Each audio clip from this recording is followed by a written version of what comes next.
Ordenó Atenco, la represión en Atenco y la represión de sus maestros recientemente. ¡Hijos de puta!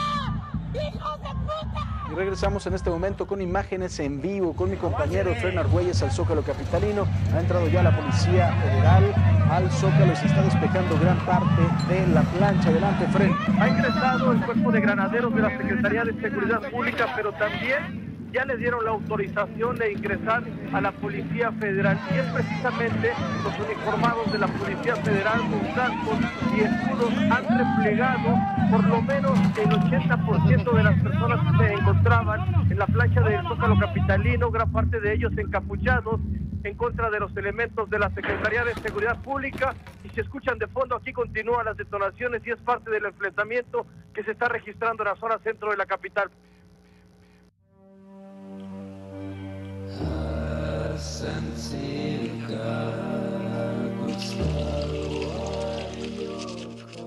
¿Quién te ha dado el derecho de creer que la vida es como tú crees que es? La cueva de Alí Baba se frota los labios a la primera gota de la palabra órale. El abracadabra es eso, una pirecua que pellizca al lago, el hongo que borra la distancia entre tú y el cielo. Las llaves se hicieron para las celdas, las criptas y los traspiés. Nosotros somos perros de lote baldío, excrementos de azar y viento, ladrillos viajando al sol, vivos incluso muertos, piruetas del al revés, la antifrontera, la niña niño, el cual es quien. Entras y sales. ¿Pa' qué grilletes? De cicuta ya estuvo suave. Goza a tu hembra, muerde este hijo, escupe lupe tu cinchalumbre. La vida pétalo respira a rape, sin medias tintas, sin escafandras, opio en su jugo, tal como es.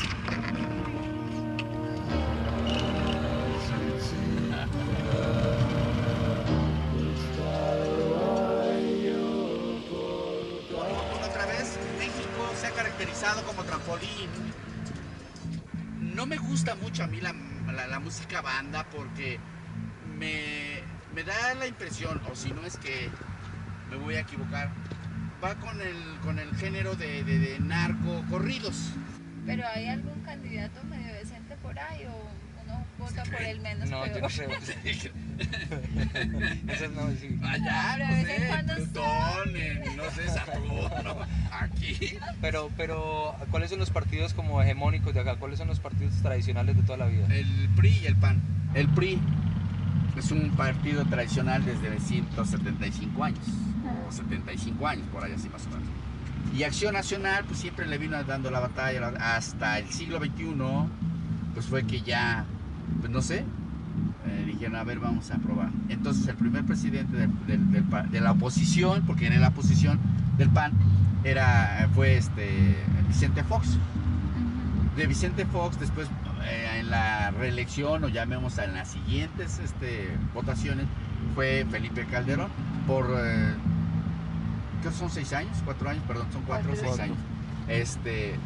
En 12 años trabajó Acción Nacional, pero también el otro dejó muchas muertes en la frontera por la pelea de los que le llaman, de los cárteles que estaban peleando las plazas, les dicen, o sea, los estados, los municipios, los pueblos, por vender la droga. Sí. ¿Vive por aquí, señora? ¿La calle García Cuba? No, ¿pero de qué colonia? En La Obrera. Pero no escuché esa calle. con Bolívar. Bolívar es esta es Sagrada Católica, Bolívar es la siguiente calle. Ah, ok. Y anda vuelta así. Ok. Sale sobre Bolívar. Muy amable, gracias. He sido cordialmente invitado a formar parte del realismo visceral. Por supuesto, he aceptado. No hubo ceremonia de iniciación. Mejor así. Aunque no sé muy bien en qué consiste el realismo visceral. Me inscribí en el taller de poesía de Julio César Álamo, en la Facultad de Filosofía y Letras. Y de esa manera conocí a los realvisceralistas, o vicerrealistas, e inclusive vicerrealistas, como a veces gustan llamarse. Cuando el taller terminó, más tarde de lo usual, me fui con ellos hasta la parada de camiones. Era demasiado tarde. Ya no pasaba ninguno, así que decidimos tomar juntos un pecero hasta Reforma. Y de allí nos fuimos caminando hasta un bar de la calle Bucareli, en donde estuvimos hasta muy tarde hablando de poesía. En claro no saqué muchas cosas. El nombre del grupo de alguna manera es una broma y de alguna manera es algo completamente en serio. Creo que hace muchos años hubo un grupo vanguardista mexicano llamado los realvisceralistas, pero no sé si fueron escritores o pintores o periodistas o revolucionarios. Por descontado, nunca había oído hablar de ese grupo, aunque esto es achacable a mi ignorancia en asuntos literarios. Según Arturo Belano, los realvisceralistas se perdieron en el desierto de Sonora. Yo vine a buscar una gente a México. ¿Será que la voy a encontrar o qué va a pasar con esa gente?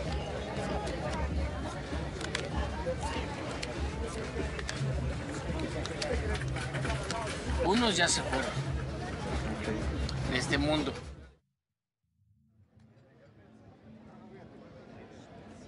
Después Lima hizo una aseveración misteriosa.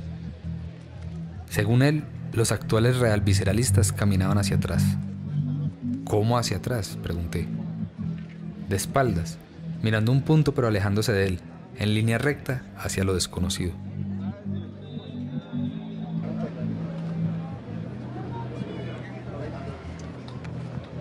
Es un estudio periodístico, está muy bueno, con el comandante M1.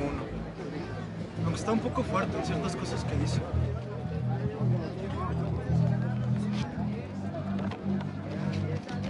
Oye, Hugo, ¿cuánto cuesta este? 40 el Aura.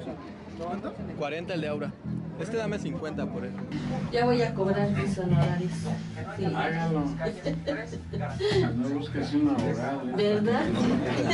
Dije que me parecía perfecto caminar de esa manera, aunque en realidad no entendí nada. Bien pensado, es la peor forma de caminar.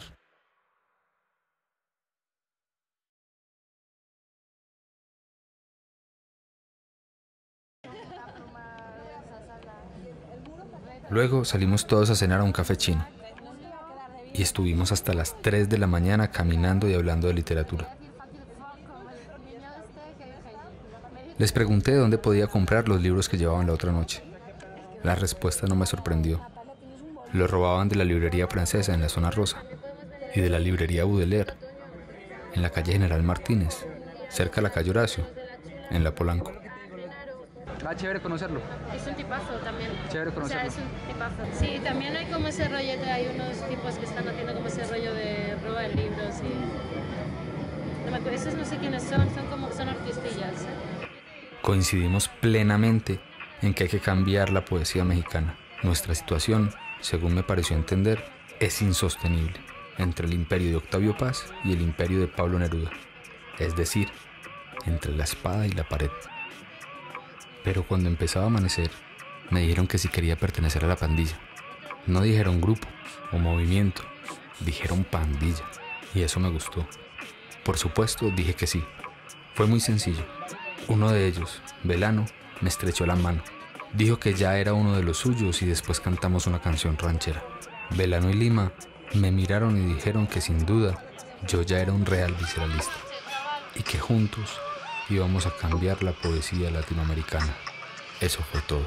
Dinero, no es dinero, a mí me tengo rápido, dinero no, estás jugando al fútbol, vete a tu casa. Vete a tu casa, no se quiere dinero después de jugar al fútbol, güey, no. Ya que no tengo nada que hacer, he decidido buscar a Belano y a Ulises Lima por las librerías del DF. Disculpe, le pregunto, ¿van a abrir? Sí, ahorita vamos a ver.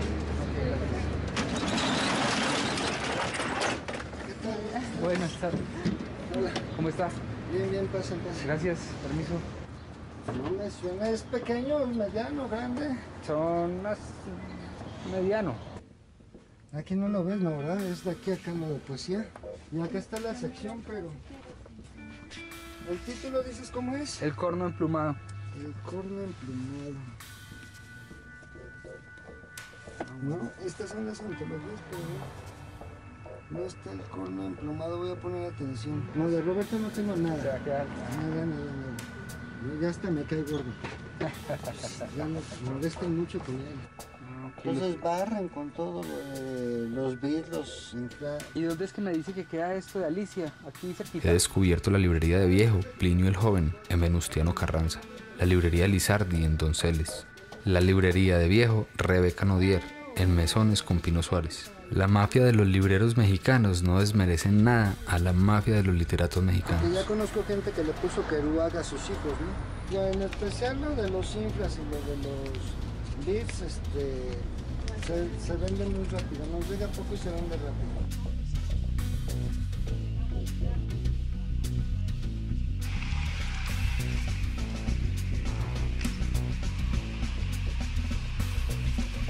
Te pregunto, ¿el corno emplumado? ¿De qué autor es? Poesía mexicana de los 60 es una revista. Ah, no, revista no trabajamos. ¿Y no sabes quién de pronto por acá, no alguno que sepa? No sé, la verdad. Y después lo único que tengo es esto. Librerías visitadas. La librería del sótano. En un sótano de la avenida Juárez, en donde los empleados, numerosos y perfectamente uniformados, me sometieron a una vigilancia estricta y de la que pude salir con un libro de poemas de Roque Dalton, uno de Lezama Lima y uno de Enrique Lima.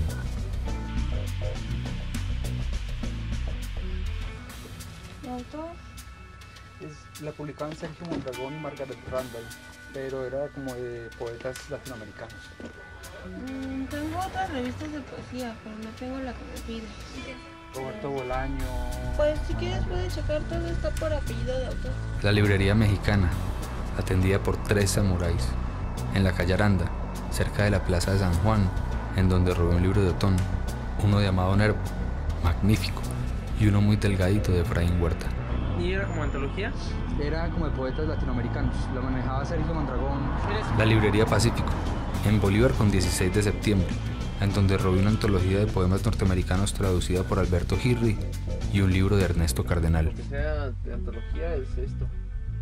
Pero sí, yo no... Bueno, nunca hemos tenido ejemplares. Ajá. El corno emplumado. ¿Me recuerdas el autor? Es una compilación de autores latinoamericanos, es de poesía, de Sergio Mondragón y Margaret Randall. Sí. A ver, pero estoy casi seguro que no. ¿Y cómo se llama el qué emplumado? El corno. ¿Corno? A ver, permítame. Ay, ya se me volvió a olvidar. ¿Cómo es? El corno emplumado. El corno emplumado. Es una antología. De poesía de los 60s. Sergio Mondragón y Margaret Randall eran los editores.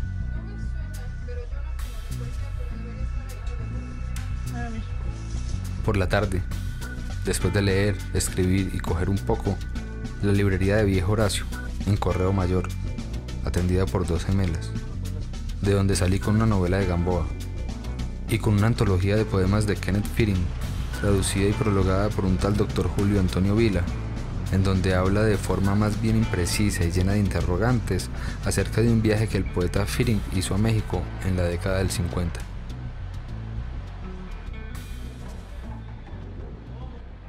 Pero uno de los inconvenientes de robar libros, sobre todo para un aprendiz como yo, es que la lección está supeditada a la oportunidad.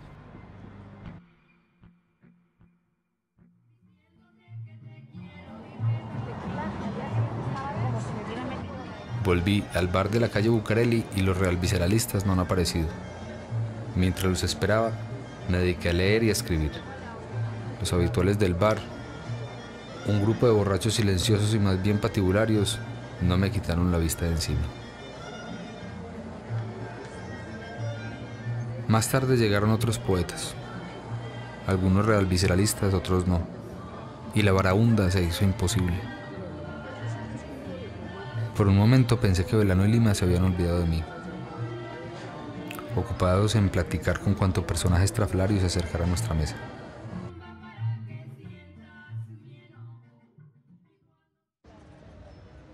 Sin noticia de mis amigos. Esta tarde fui otra vez a la encrucijada veracruzana, el bar de Bucareli, pero ni rastro de los realvisceralistas. Es curioso, las mutaciones que sufre un establecimiento de esta naturaleza visitado por la tarde o por la noche e incluso por la mañana. Cualquiera diría que se trata de bares diferentes. Esta tarde el local parecía mucho más cochambroso de lo que en realidad es. Los personajes patibularios de la noche aún no hacen acto de presencia. La clientela es, como diría, más huidiza, más transparente, también más pacífica.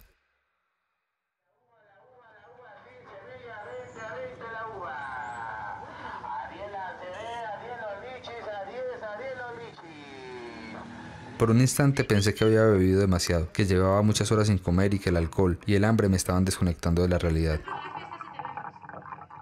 Pero luego pensé que no era para tanto.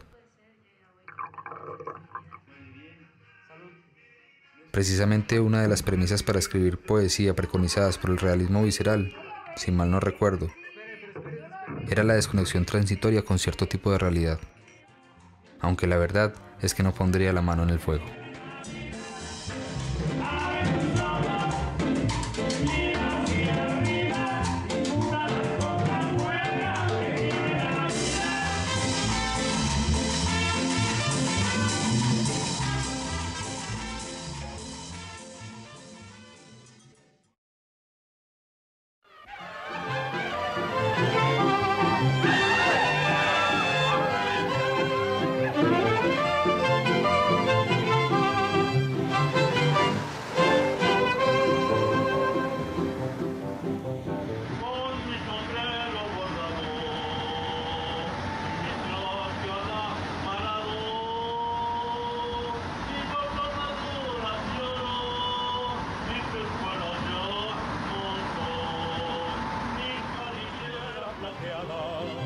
pistola niquelada y sin reproche o desdoro soy la noble tradición. ¿Es un S? ¿Cuál?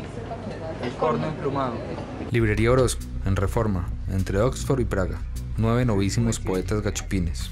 Cuerpos y bienes, de Robert Desnos, y El informe de Brody, de Borges. Librería Milton, en Milton con Darwin. Una noche con Hamlet y otros poemas, de Vladimir Holland. Una antología de Max Jacob y una antología de Gunnar Ekelöf. Es que no existen librerías especializadas.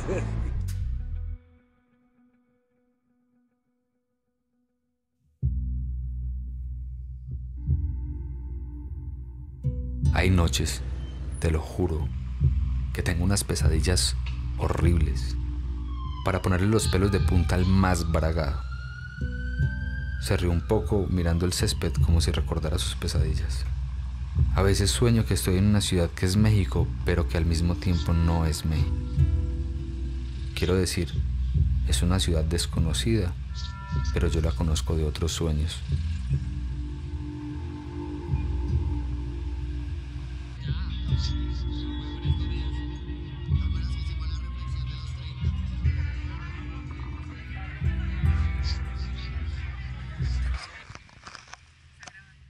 No te estaré aburriendo, ¿verdad?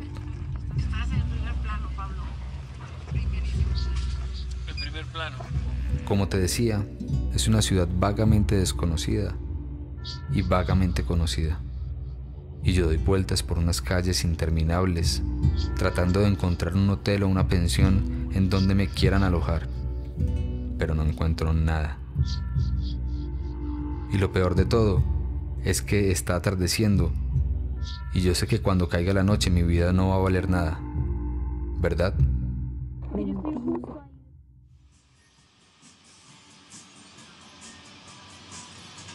mejor del pop en español y espeso le vale. Éxito de los 80s y 90s.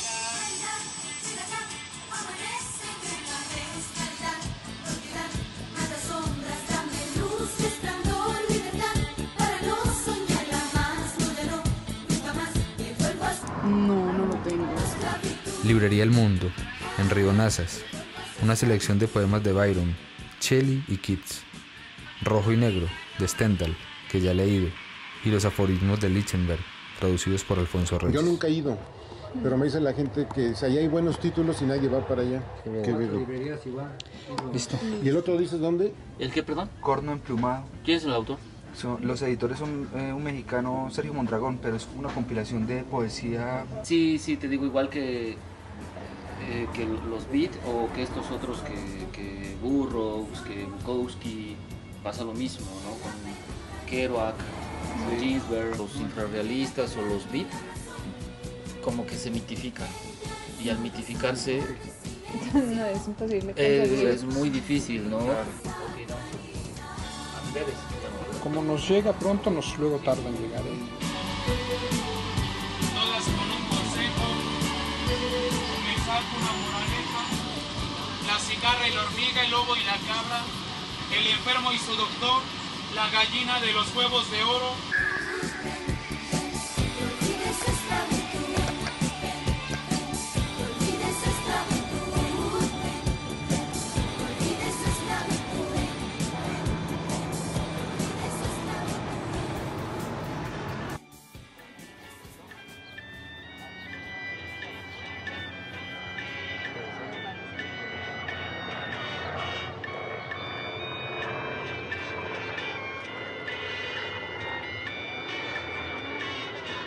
Por la tarde, mientras ordenaba mis libros en el cuarto, he pensado en Reyes. Reyes podría ser mi casita.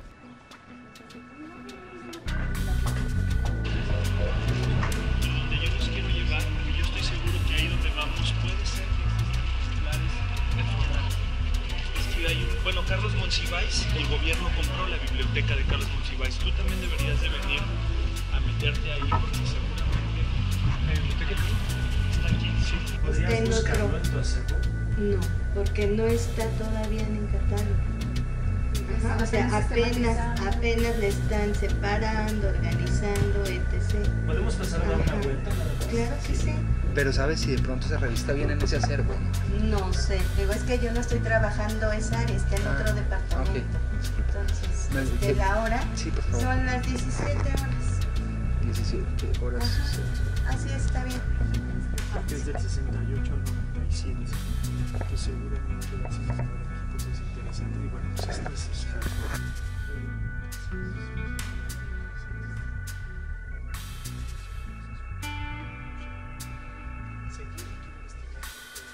aquí decimos atáscate que hay lodo.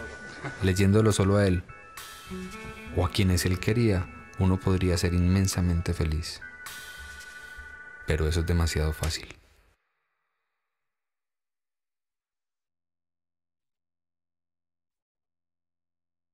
Antes no tenía tiempo para nada, ahora tengo tiempo para todo.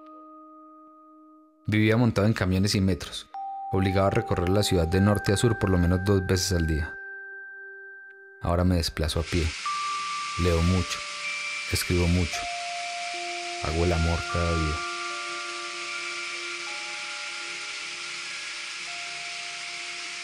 En nuestro cuarto de vecindad ya comienza a crecer una pequeña biblioteca producto de mis hurtos y visitas a librerías.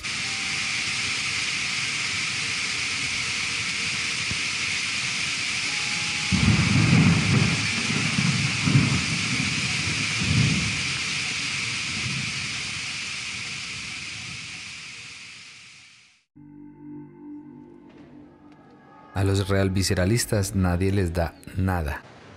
Ni becas, ni espacios en sus revistas, ni siquiera invitaciones para ir a presentaciones de libros o recitales. Belano y Lima parecen 2 fantasmas. Si Simón significa sí y Nel significa no, ¿qué significa Simonel?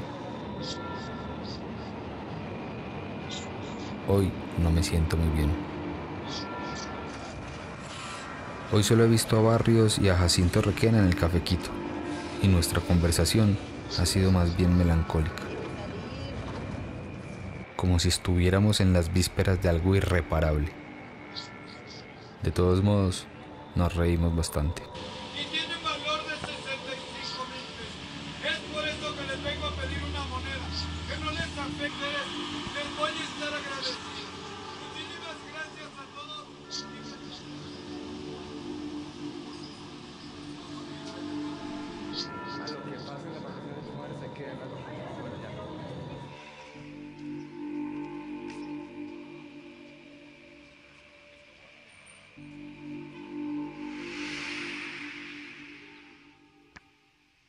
Todo se está complicando. Están sucediendo cosas horribles. Por las noches me despierto gritando. Sueño con una mujer con la cabeza de una vaca. Sus ojos me miran con fijeza. En realidad, con una tristeza conmovedora. Nos bajamos unos metros más allá de la casa. Aquí pasa algo raro, me dijo, mientras el taxista se alejaba alegremente mentándonos la madre. A primera vista la calle presentaba un aspecto normal. ¿Este es Bucareli? Sí. General Prim. Pero yo también percibí un aire distinto al que tan vivamente recordaba. En la otra acera, sentados en el interior de un Camaro amarillo, vi a dos tipos. Nos miraban fijamente. Uno de los ocupantes del Camaro, el que estaba sentado en el asiento del copiloto, se bajó y apoyó los codos en el techo del coche. Tocamos el timbre. Durante unos segundos interminables no se produjo el menor movimiento en el interior de la casa.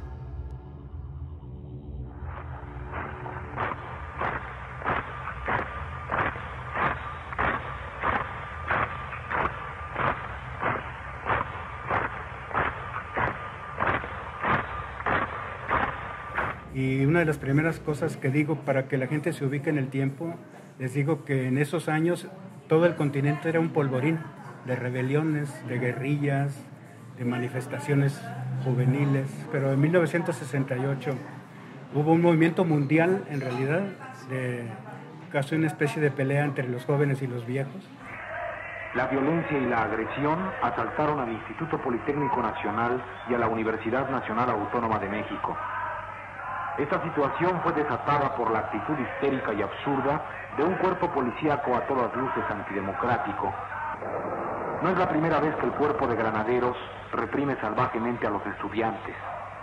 Tampoco es la primera vez que el ejército pisotea nuestros más altos centros educativos. Y en todos los casos éramos los universitarios los que manifestábamos el descontento y la crítica y las acciones, etcétera. Y en México el 68 es muy importante y desgraciadamente termina con una matanza. En ese tiempo todavía había una excelente revista de poesía que se llamaba El Corno Emplumado. Y ahí está Sergio Mondragón. Lo sentamos aquí. Como aquí está. ¿Por qué no nos vamos a una mesa de allá? Porque aquí está el aparato y lo tengo encima de la cabeza. Perfecto. ¿Sí se puede? Sí, claro que sí, ¿verdad? ¿Puedo seguir con ustedes un rato? Sí, Vicente, vente. Comenzó como una pugna entre dos escuelas rivales. El gobierno reprimió esa manifestación de estudiantes de apoyo al 26 de julio de una manera brutal, desmedida. Al pueblo y a los estudiantes de México. La toma de la ciudad universitaria por el ejército ha sido un grave error político del gobierno mexicano que lo ordenó.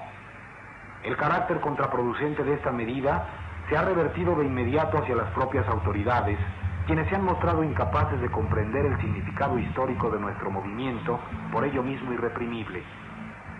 Este atropello a la autonomía universitaria, al estudiantado en su conjunto y al pueblo de México, representa una real subversión del orden constitucional que ha obtenido de inmediato una respuesta enérgica y democrática.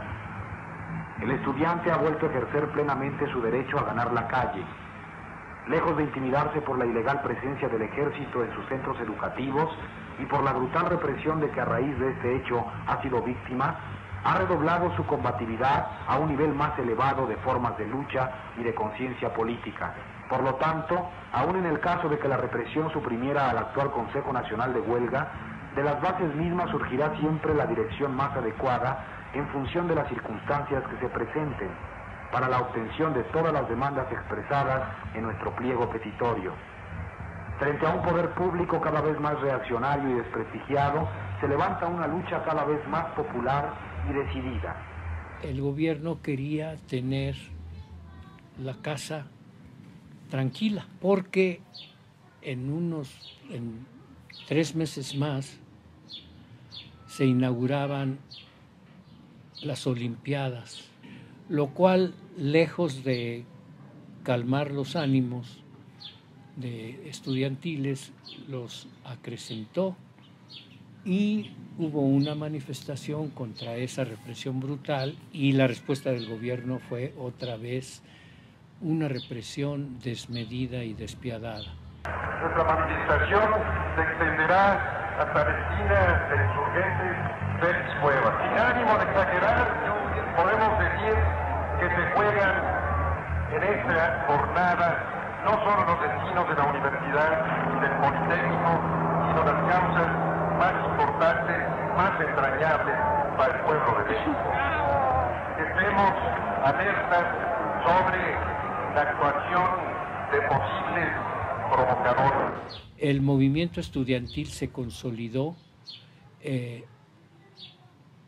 atrajo las simpatías y el apoyo de todos los sectores prácticamente del país, sindicales, estudiantiles de otras escuelas y otras universidades y de profesores también, amas de casa, asociaciones civiles, en fin, de manera que un mes después de aquella represión inicial ya era un movimiento muy fuerte que había captado las demandas sociales de muchos sectores. Los estudiantes exigimos a las autoridades correspondientes la solución inmediata de los siguientes puntos.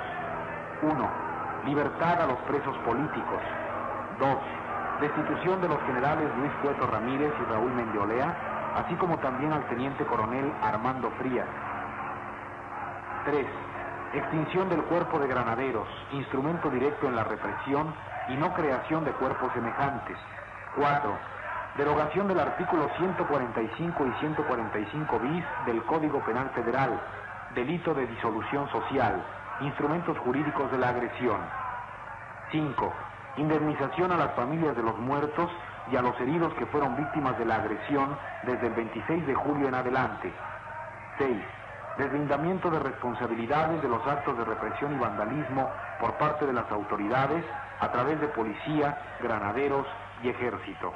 Pero el gobierno, lejos de oír, atender aquellas demandas, prefirió la vía de la represión, apoyado por la gran prensa, ¿no?, que naturalmente acusaba al movimiento, como era la costumbre en aquellos años, de ser un movimiento comunista. No, señores.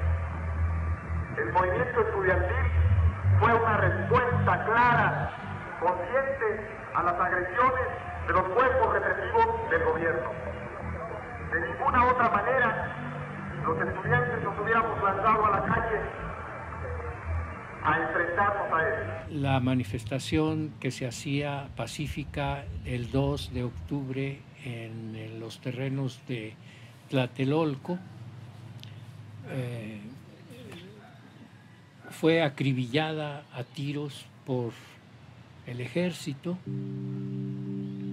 y esto provocó el pánico generalizado, centenares de muertos. Hemos sido tolerantes hasta excesos criticados, pero todo tiene un límite y no podemos permitir ya que se siga quebrantando irremisiblemente el orden jurídico como a los ojos de todo mundo ha venido sucediendo. Tenemos la obligación ineludible de impedir la discusión de las fórmulas esenciales a cuyo amparo convivimos y progresamos. En el mismo concepto, agotados los medios que aconsejen el buen juicio y la experiencia, ejerceré, siempre que sea estrictamente necesario, la facultad contenida en el artículo 89, fracción sexta de la Constitución General de la República, que textualmente dice: artículo 89. Las facultades y obligaciones del presidente son las siguientes. Sexta, disponer de la totalidad de la Fuerza Armada Permanente, o sea, del Ejército Terrestre, de la Marina de Guerra y de la Fuerza Aérea para la seguridad interior y la defensa exterior de la Federación. Yo estuve en la Plaza de las Tres Culturas, o sea, yo sentí o vi las balas atravesar. Son las balas del ejército son las de más alto calibre, ¿no?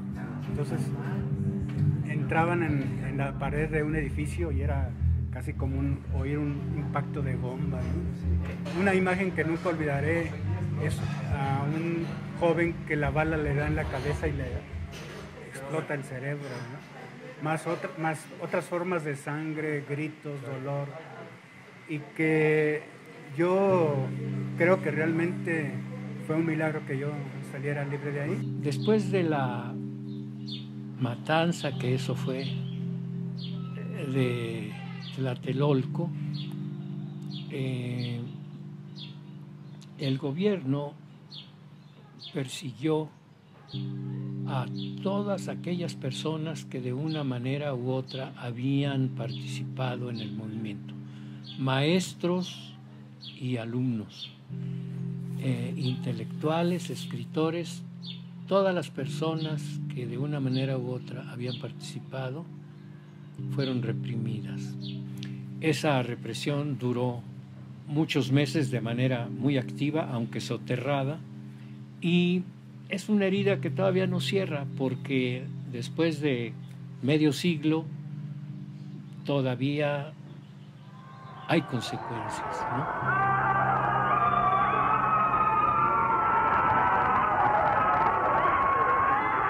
Al día siguiente de la represión se instaló una patrulla en la acera de enfrente de la puerta de mi casa durante varios meses, como hasta julio del año siguiente, 6 o 7, 8 meses, y día y noche nada más se turnaban los agentes, 2 sentados al frente, sí, pero el coche estuvo ahí.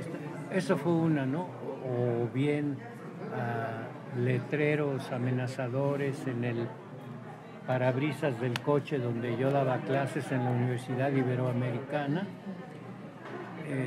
amenazando de muerte.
El casco de Santo Tomás se vistió de luto.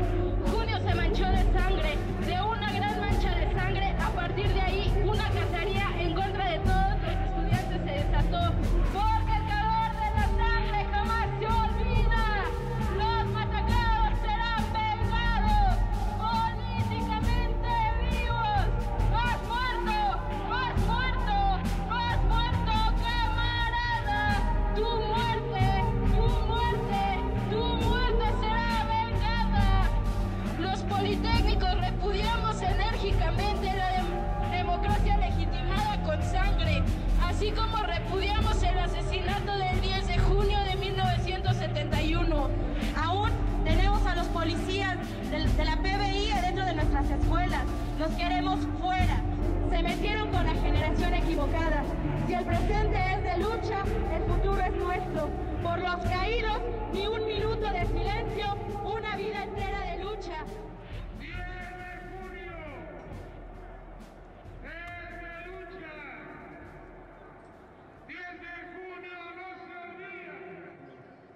Hoy no pasó nada. Y si pasó algo es mejor callarlo, pues no lo entendí. Espérate, cariño.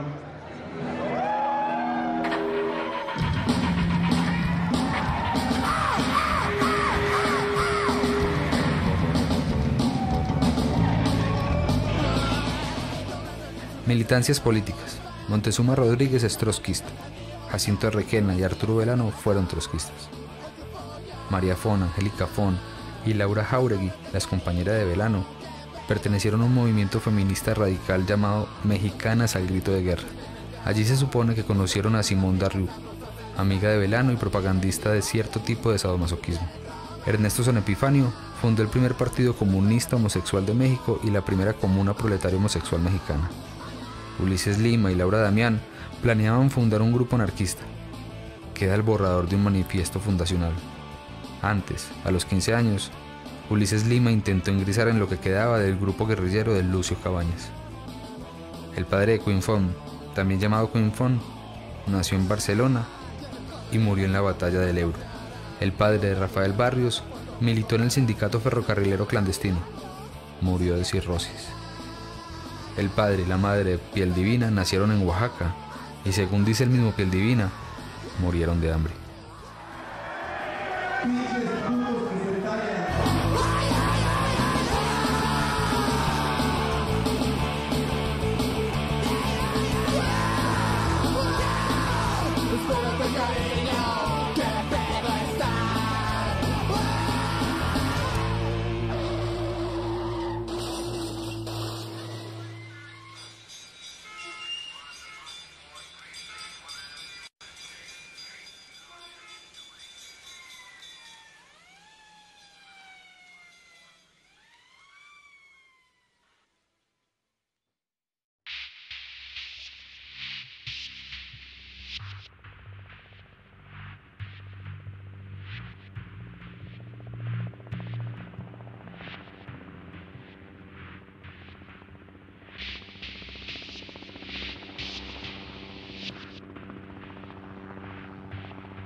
Supe que siempre había querido marcharme.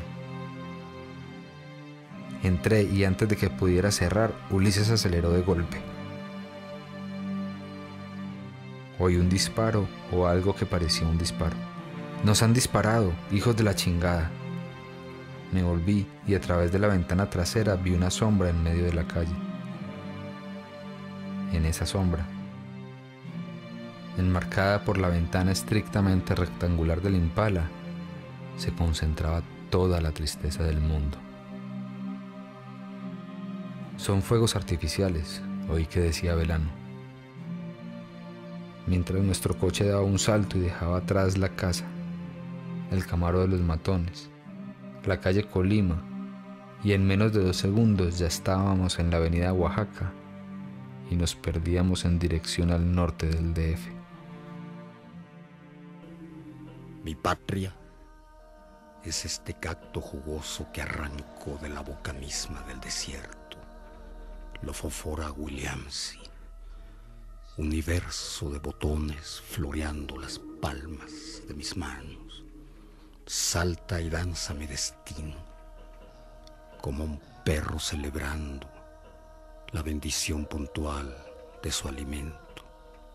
La lengua de Dios me besa con firmeza y torna y sigue y gira, devorando el panal de mis pupilas. Está lloviendo y la huella del diluvio no es otra que la tierra que hoy piso. A la distancia solo veo el pálpito fruto vivo de mi alma. Mis abuelos peregrinos me indican el camino pellizcándome. El sudor de mis moléculas prende el sueño necesario para que la intrínseca ceguera de mis pies no decaiga ni en brújula ni en ánimo. La realidad de la belleza, luciérnaga fugaz, se posa un segundo en mis cabellos. ¿Qué viento negro podría romperme el paso o intentar siquiera cancelar mi canto? El vientre de mis dientes no deja de masticar su propia pulpa. Vuelo, trino, sureo, aúllo, salpico, preño, me exprimo, me desato. Llevo en mí el eco de un impulso insospechable, simiente lunar, manantial de migraciones, arcilla lodazal de óvulos, visiones y peñascos, raíz que surge y se evapora en el zaguán de las nubes, a la luz del relámpago, a un salto de besar el alba, pezuña de venado que acaricia el dulce corazón de Viricuta.